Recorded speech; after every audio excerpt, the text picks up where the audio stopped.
परम पिता परमात्मा की महत्व कृपा से हम सबको मनुष्य जन्म मिला है और दिन प्रतिदिन हमारा जीवन समाप्त होते जा रहा है। एक एक दिन हमारे जीवन से घटता जा रहा है। व्यक्ति सोचता है मेरी आयु बढ़ रही है, लेकिन वास्तव में आयु बढ़नी ही नहीं है। जो आयु देकर परमात्मा ने हमें भेजा है वो आयु दिन प्रतिदिन घटती जा रही है और ऐसे घटते घटते एक दिन हमारी आयु समाप्त हो जाएगी। कभी किसी को लगता नहीं है कि मेरी आयु समाप्त हो जाएगी, समाप्त होने वाली है। कोई निश्चित नहीं होता है कब किसी का काल समाप्त हो जाएगा। फिर भी व्यक्ति बड़ा निश्चिंत होकर जीवन में सांसारिक सुखों को भोगने में, मजा करने में समय व्यतीत करता है।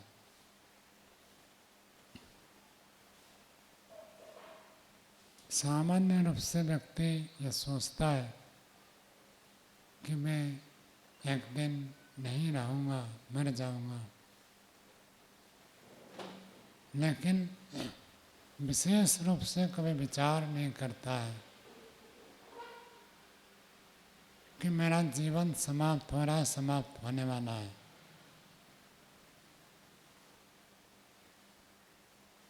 ये बहुत भयंकर स्थिति है। व्यक्ति उसको देखना नहीं चाहता है, सुनना नहीं चाहता है, जानना नहीं चाहता है। और कोई कहता है कि मर जाएंगे, मर जाऊंगा, मर जाऊंगी, मरने वाला हो, तो कहता अरे शुभ शुभ बोलो, ये अशुभ बात क्यों कहते हो। मरने को, मृत्यु को अशुभ कहता है, जबकि ये मृत्यु एक अनिवार्य सत्य है। इस सत्य को कोई हटा नहीं सकता। फिर भी व्यक्ति को मृत्यु दिखती नहीं है। हर व्यक्ति निश्चिंत होकर चल रहा है, मानो कभी उसको मृत्यु प्राप्त ही नहीं होगी।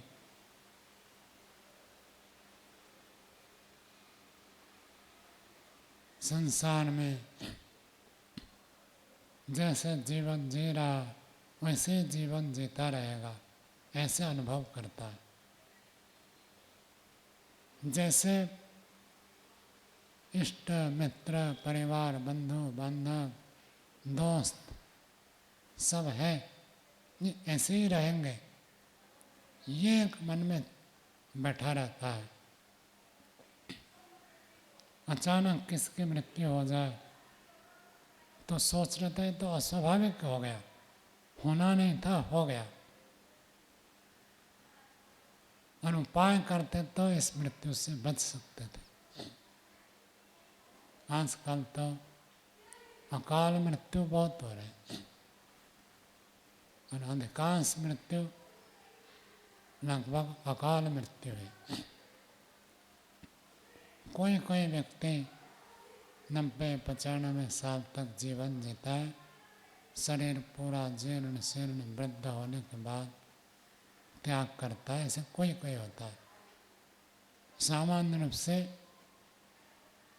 व्यक्ति तो जल्दी ही मृत्यु को प्राप्त करता है। 90 को पार करने वाले लोग तो बहुत कम ही देखने को, सुनने को मिलते हैं। और युवावस्था में भी मृत्यु हो रही है और बहुत हो रहे हैं आजकल। ये बहुत समस्या है, लेकिन व्यक्ति इसको अनदेखा करता है। कोई भी कभी भी मर जाता है, इसको देखने के बाद भी व्यक्ति सोचता मैं तो नहीं मरूंगा। किसी को लगता ही नहीं कि मैं मरूंगा। हर व्यक्ति सोचता कि मैं जीऊँगा। वृद्ध हो जाए तो भी सोचता जीऊँगा, रोगी हो जाए तो भी सोचता मैं जीऊँगा, और युवा अवस्था में तो कहना ही क्या है, उनको तो कभी भी मृत्यु लगेगा ही नहीं कि मैं मरूंगा, ऐसे लगना तो कठिन होता।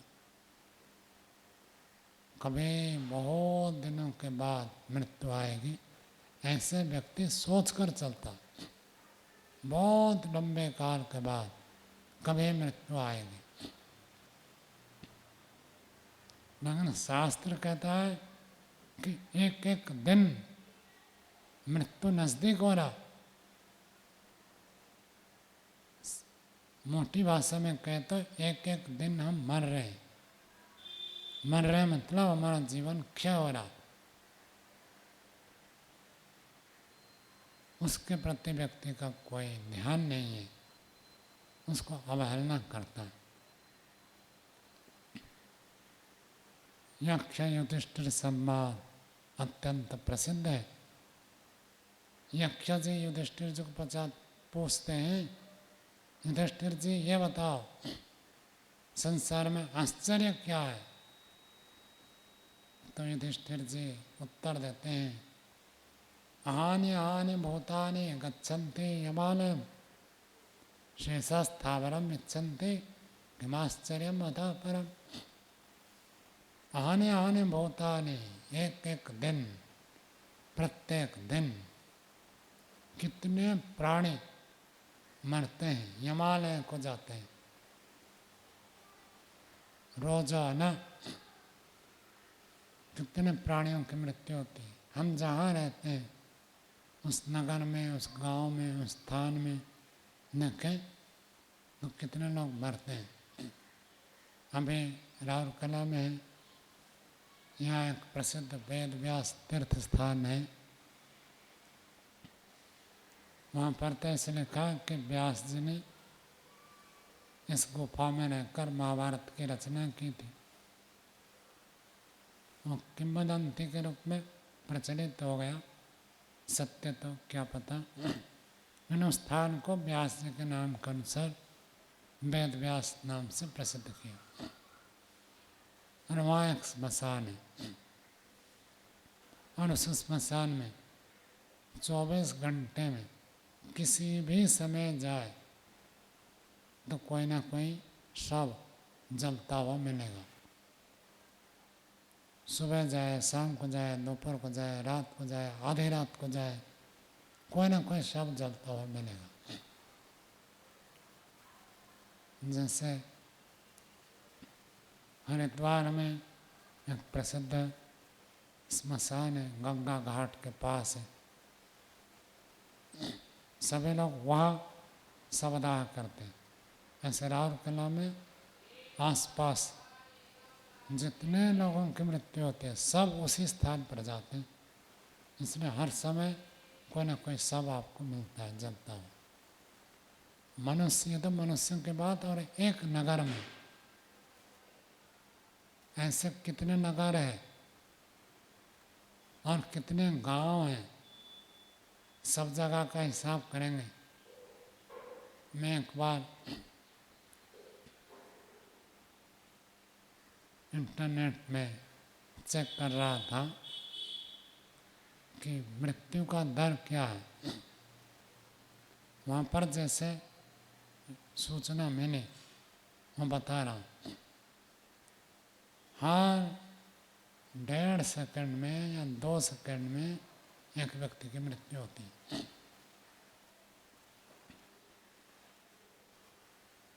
हर 1, 1.5, 2 सेकंड में व्यक्ति की मृत्यु होती है। कभी 1 सेकंड में कितने लोग मर जाते हैं, 1 सेकंड में एक कहते ही 1 सेकंड पार हो गया, इतने में कितने लोगों की मृत्यु हो जाती है। ये तो मनुष्यों की बात है, अन्य पशु पक्षी कीट पतंग जिनका कोई हिसाब नहीं है, कितने मरते होंगे। आने आने भूतानि गच्छन्ति यमालय, यमालय यमराज के पास जाते हैं, मृत्यु को प्राप्त करते हैं। शेषा स्थावरम इच्छन्ति, और जो बच गए वो सब सोचते हैं हम स्थिर होकर रहेंगे। इससे बढ़कर और आश्चर्य क्या हो सकता है। आंखों के सामने देखते हैं कि लोग दिन प्रतिदिन मरते हैं, प्राणी दिन प्रतिदिन मरते हैं, फिर भी हमको लगता है हम मरेंगे नहीं। तो युधिष्ठिर जी कहते हैं इससे बड़ा आश्चर्य क्या है। तो प्रश्न उठेगा, क्या मृत्यु को देखकर डर जाए और सब काम धाम छोड़ दें? नहीं, काम छोड़ने का नहीं है। कौन से काम करने हैं, कौन से काम नहीं करने हैं, इसके विवेक करना है। अब किसी को फांसी की सजा हो जाए, निश्चित हो जाए कि आपकी मृत्यु हो गई, फांसी दी जाएगी, बचने का कोई उपाय नहीं है। क्या उसको खाने पीने घूमने मौज करने की इच्छा होगी? आजकल लोग सब जाते हैं, एक ट्रेंड चल गया है, सेल्फी फ़ोटो लेते हैं। हम जिसको कह दें कि आप मरने वाले हो तो उसको सेल्फी लेने की इच्छा होगी क्यों? रील्स बनाने की इच्छा होगी क्यों? मर जाऊंगा तो क्या होगा मेरा, मरने के बाद क्या होगा, ये चिंता उसको उस समय प्रबल हो जाएगी। व्यक्ति जीवन भर धन कमाता है, जीवन भर लोगों को खुश करने के लिए प्रयत्न करता है, उसका सारा धन मिला दे और उसके सारे मित्र जिनको खुश करने के लिए सारा जीवन प्रयत्न किया, वो सब लोग मिल जाए तो भी उसकी मृत्यु को 1 मिनट के लिए भी टाल नहीं सकते। ये तो हमारी वास्तविक स्थिति है। पूरे जीवन भर की कमाई 1 मिनट में, 1 झटके में, 1 सेकंड में समाप्त हो जाएगा। लेकिन व्यक्ति उसको समझता नहीं है कि मेरा जीवन भर की कमाई 1 झटके में गायब हो जाएगा। तो करना क्या है? अनावश्यक कार्यों को हटाए।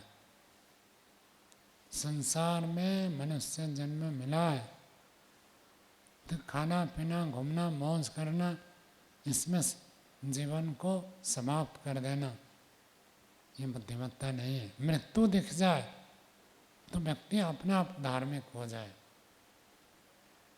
यही तो आश्चर्य है, व्यक्ति को मृत्यु दिखती नहीं है। मृत्यु नहीं दिखती है इसलिए व्यक्ति हिंसा करता है, झूठ बोलता है, बेईमानी करता है, धोखाधड़ी करता है, चोरी करता है, व्यभिचार करता है। मृत्यु दिख जाए सब पाप की प्रवृत्ति खत्म हो जाएगी। और जब लगेगा कि मरूंगा, मरने के बाद दोबारा जन्म होगा, तो कुछ धर्म कुछ पुण्य कमाने की इच्छा होगी, व्यक्ति की प्रवृत्ति फिर होती है। मृत्यु निश्चित है ऐसे लगता नहीं है। मरूंगा तो, लेकिन सोचता अभी नहीं। ये जो अभी नहीं मरूंगा सोचता है, उसके अंदर छुपा रहता है कभी नहीं मरूंगा। कभी भी व्यक्ति नहीं कहता कि मैं मरूंगा। जब हॉस्पिटल में एडमिट हो, आईसीयू में हो, तो भी व्यक्ति धड़ास बांध कर रहता है, मरूंगा नहीं, किसी को भी नहीं लगता मैं मरूंगा मरूंगा मरूंगी, लगता ही नहीं।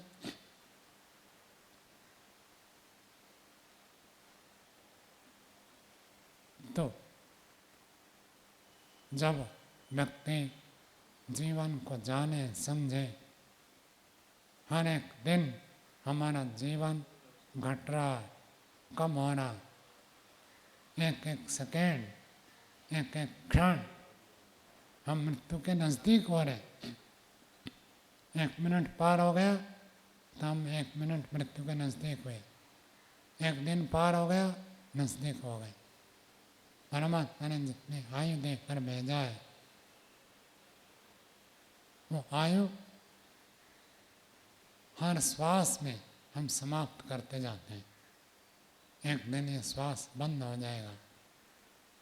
तो जितना सारा कमाया, चाहे धन हो, संपत्ति हो, मकान हो, दुकान हो, गाड़ी हो, बंगला हो, सब हमारे कुछ भी काम नहीं आएगा।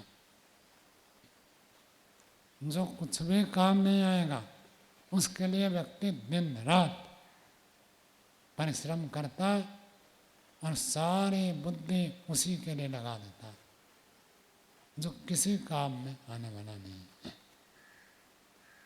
और जो काम में आएगा उसके लिए कोई प्रयत्न नहीं, कोई पुरुषार्थ नहीं, कोई सोच नहीं, कोई विचार नहीं। ऐसे लगता है पित्वा मोहमयी प्रमाद मदिरा उन्मत्त भूतम जगत। भर्तृहरि जी कह रहे हैं मानो सारा संसार शराब के नशा में डूबा हुआ है, और शराब के नशा में जब डूब जाता है वो उन्मत्त हो जाता है, पागल जैसे हरकत करता है, उसको सही गलत समझ में नहीं आता है, दिखता नहीं है, बेहोशी में चलता है, मानो सारा संसार ऐसे चल रहा है। क्यों?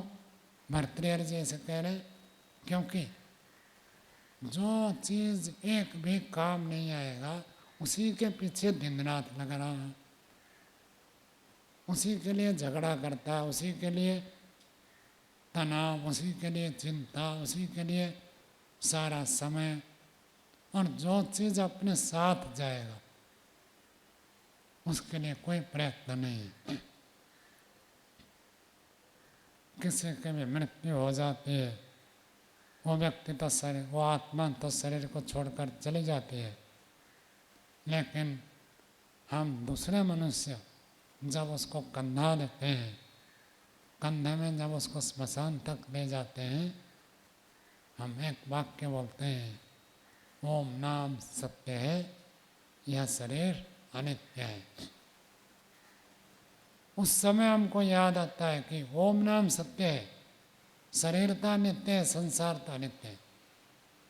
केवल शरीर अनित्य नहीं है, सारा संसार अनित्य है। हम यदि अपने जीवन के सारा जीवन की कमाई को इकट्ठा करके देखें तो सांसारिक कमाई की हमने या आध्यात्मिक कमाई की? सांसारिक कमाई तो यही धरा रह जाएगी। श्लोक हम सुनते हैं, धनानि भौमौ पशवश्च गोष्ठे भार्या गृहद्वारि जन श्मशाने देहस्थितायां परलोक मार्गे कर्मान गच्छति जीव एक। जो धन संपत्ति कमाया आजकल तो सब बैंक में पड़ा रहता है, और मरने के बाद यदि नॉमिनी ना हो, जॉइंट अकाउंट ना हो तो बड़े परेशानी होती है दूसरों को पैसा निकालने में, बैंक में पड़ा रहता है। पहले पशु संपत्ति होती थी, गाड़ी गैरेज में खड़ी रहेगी, पहले पशु होते थे तो गोष्ठ में खड़े रहते। भार्या पत्नी कहाँ तक जाएगी? घर के दरवाजा तक जाती है, उससे आगे उसकी गति नहीं है। परंपरा चली है, स्त्रियों की भावना संवेदनशीलता अधिक होती है, स्मशान तक वो नहीं जाते हैं, बेहोश हो जाते हैं, सहन नहीं कर पाते हैं, इसलिए उनको घर के दरवाजे तक बस, आगे मत जाओ। देहस्थितायम, इस देह को हमने पालन किए। यह देह कहाँ तक जाता है? चीता, जुई, अग्नि जो जलाते हैं, बस वहाँ तक ही है। क्या जाएगा साथ में? जो आध्यात्मिक कमाई है वही साथ में जाता है। लेकिन आश्चर्य की बात है, जो आध्यात्मिक कमाई व्यक्ति के साथ जाएगा उसके लिए व्यक्ति का कोई पुरुषार्थ नहीं है, अथवा अति अति अल्प नगण्य पुरुषार्थ करता है। और जो कुछ भी नहीं जाएगा उसके लिए एड़ी से चोटी तक जोर लगाता है, पूरा युवावस्था में आरंभ करता है, वृद्ध होने तक, जीर्ण शीर्ण होने तक उसी में लगा रहता है, जिसको यहाँ छोड़ना है। तो इसलिए भर्तृहरि जी ने कहा ये तो पागलपन की बात है, जिसको छोड़ना है उसके लिए जीवन खपा रहे हो, और जिसको लेना है उसके लिए उपेक्षा कर रहे हो, उसके प्रति कोई ध्यान ही नहीं है। तो हमें अपने जीवन में समझना आवश्यक है क्या हमारे साथ जाएगा और क्या रहेगा, क्या यहाँ रह जाएगा और क्या साथ में जाएगा। तो साथ में लेने वाला तत्व, चीज, वस्तु के लिए मैं अधिक पुरुषार्थ करता हूँ, अथवा जो यहीं रह जाएगा उसके लिए अधिक पुरुषार्थ करता हूँ। जब व्यक्ति सोचता है, चिंतन करता है, तब विवेक उत्पन्न होता है, तब व्यक्ति के जीवन की दशा और दिशा बदलती है। हम सब हमारे जीवन के प्रति जागरूक बने। आज इतना ही। ओम।